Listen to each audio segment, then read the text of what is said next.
Hi friends, ಬೀದರ್ನಲ್ಲಿ ಗೆದ್ದ ಸಾಗರ್ ಖಂಡ್ರೆ ಬಗ್ಗೆ ನಿಮಗೆಷ್ಟು ಗೊತ್ತು? ಈಶ್ವರ್ ಖಂಡ್ರೆ ಮಗ ಸಾಗರ್ ಜೀವನದ ಕತೆ ಏನು? ತಂದೆಯ ಸೇಡು ತೀರಿಸಿದ್ದು ಹೇಗೆ? 26 ವರ್ಷದ ಹುಡುಗ. ಇವರು ಓದಿರೋದು ಎಷ್ಟು? ಸಾಗರ್ ಹೆಸರಲ್ಲಿರೋ ಆಸ್ತಿ ಎಷ್ಟು? ಬೀದರ್ ಲೋಕಸಭಾ ಕ್ಷೇತ್ರದ ಇತಿಹಾಸವೇನು? ಎಲ್ಲವನ್ನೂ ಈ ವಿಡಿಯೋದಲ್ಲಿ ಹೇಳ್ತೀವಿ. ಅದಕ್ಕೂ ಮುನ್ನ ನೀವಿನ್ನೂ ನಮ್ಮ ಚಾನಲ್ಗೆ ಸಬ್ಸ್ಕ್ರೈಬ್ ಆಗಿಲ್ಲ ಅಂದರೆ ಈ ಕೂಡಲೇ ಆಗಿ ಪಕ್ಕದ ಗಂಟೆ ಗುರುತಿನ ಮೇಲೆ ಕ್ಲಿಕ್ ಮಾಡಿ. ಜನನ ಮತ್ತು ಬಾಲ್ಯ ಹೇಗಿತ್ತು? ಸಾಗರ್ ಖಂಡ್ರೆ 1997ರ ಡಿಸೆಂಬರ್ 29ರಂದು ಜನಿಸಿದ್ರು. ಇವರ ತಂದೆ ಕಾಂಗ್ರೆಸ್ ನಾಯಕ ಈಶ್ವರ್ ಖಂಡ್ರೆ, ತಾಯಿ ಗೀತಾ ಖಂಡ್ರೆ. ಇವರದ್ದು ಲಿಂಗಾಯತ ಸಮುದಾಯ. ತಂದೆ ಈಶ್ವರ್ ಖಂಡ್ರೆ ರಾಜಕೀಯದಲ್ಲಿ ಗುರುತಿಸಿಕೊಂಡಿದ್ರು. ಅದೇ ರೀತಿ ಸಾಗರ್ ಅಜ್ಜ ಭೀಮಣ್ಣ ಖಂಡ್ರೆ ಕೂಡ ರಾಜಕೀಯದಲ್ಲಿ ದೊಡ್ಡ ಹೆಸರು ಮಾಡಿದ್ರು, ಸಚಿವರು ಆಗಿದ್ರು. ಇಂಥ ಕುಟುಂಬದಲ್ಲಿ ಜನಿಸಿದ ಸಾಗರ್ ಆರಂಭಿಕ ಜೀವನ ಚೆನ್ನಾಗಿಯೇ ಇತ್ತು. ಸಾಗರ್ ಖಂಡ್ರೆ ಓದಿರೋದು ಎಷ್ಟು? ಓದಿನಲ್ಲಿ ಮುಂದಿದ್ದ ಸಾಗರ್ ಖಂಡ್ರೆ ಶಿಕ್ಷಣ ಪಡೆದಿದ್ದು ಬೆಂಗಳೂರಿನ ಬೆತನಿ ಹೈಸ್ಕೂಲ್ನಲ್ಲಿ 2014ರಲ್ಲಿ SSLC ಮುಗಿಸಿದ್ರು. ಇದಾದ್ಮೇಲೆ 2016ರಲ್ಲಿ ಕ್ರೈಸ್ಟ್ ಜೂನಿಯರ್ ಕಾಲೇಜಿನಲ್ಲಿ PUC ಕಂಪ್ಲೀಟ್ ಮಾಡಿದ್ರು.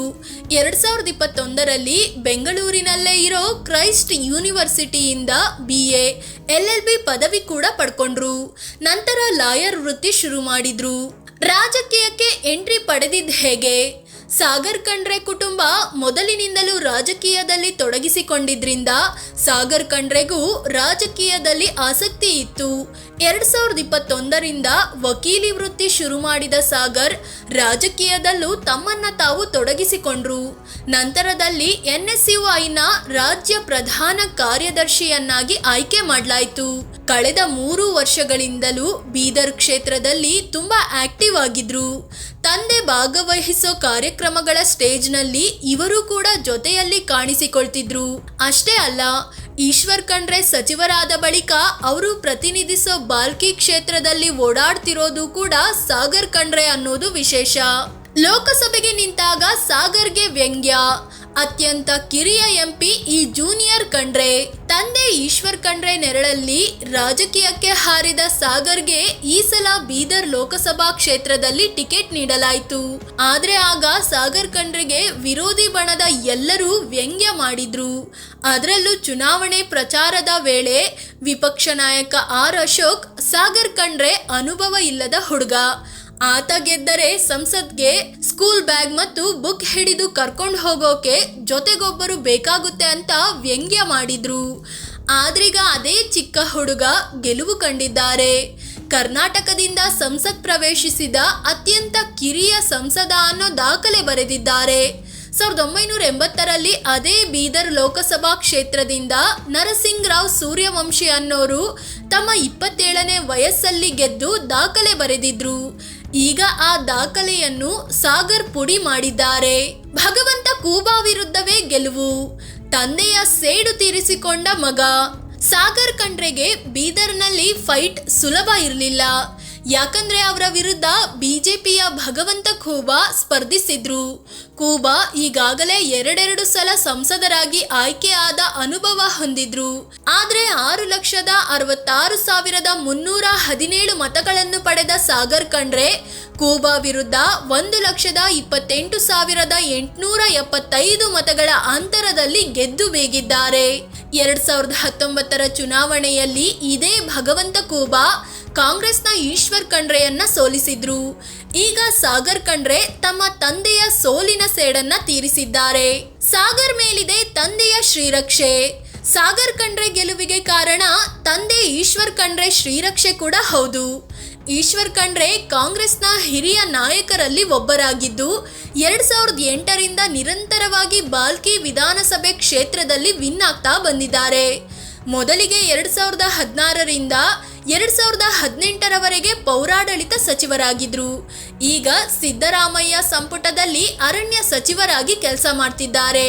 ಕಾಂಗ್ರೆಸ್ ಕಾರ್ಯಾಧ್ಯಕ್ಷರಾಗಿಯೂ ಕೆಲಸ ಮಾಡಿದ ಅನುಭವ ಇವರಿಗಿದೆ. ಇವರ ಅನುಭವವು ಸಾಗರ್ ಖಂಡ್ರೆ ಗೆಲುವಿಗೆ ತನ್ನದೇ ಕೊಡುಗೆ ನೀಡಿದೆ. ಸಾಗರ್ ಹೆಸರಲ್ಲಿರೋ ಆಸ್ತಿ ಎಷ್ಟು? ಸಾಗರ್ ಖಂಡ್ರೆ ಈ ಸಲ ಸಲ್ಲಿಸಿರೋ ಅಫಿಡವಿಟ್ನಲ್ಲಿ ತಮ್ಮ ಆಸ್ತಿ 13,12,00,000 ಅಂತ ಮಾಹಿತಿ ನೀಡಿದ್ದಾರೆ.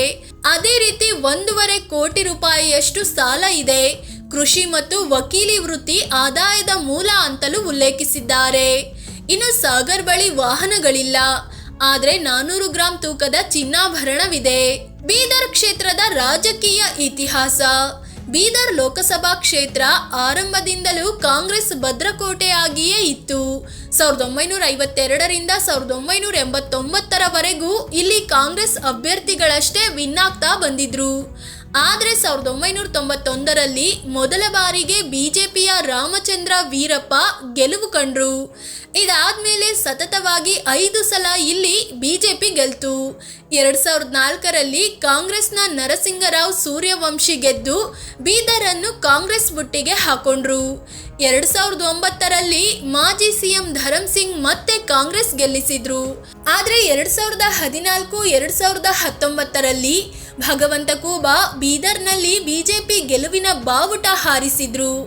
ಆದ್ರೀಗ ಸಾಗರ್ ಖಂಡ್ರೆ ಮತ್ತೆ ಬೀದರ್ ಅನ್ನು ಕಾಂಗ್ರೆಸ್ ತೆಕ್ಕೆಗೆ ಬೀಳಿಸಿದ್ದಾರೆ.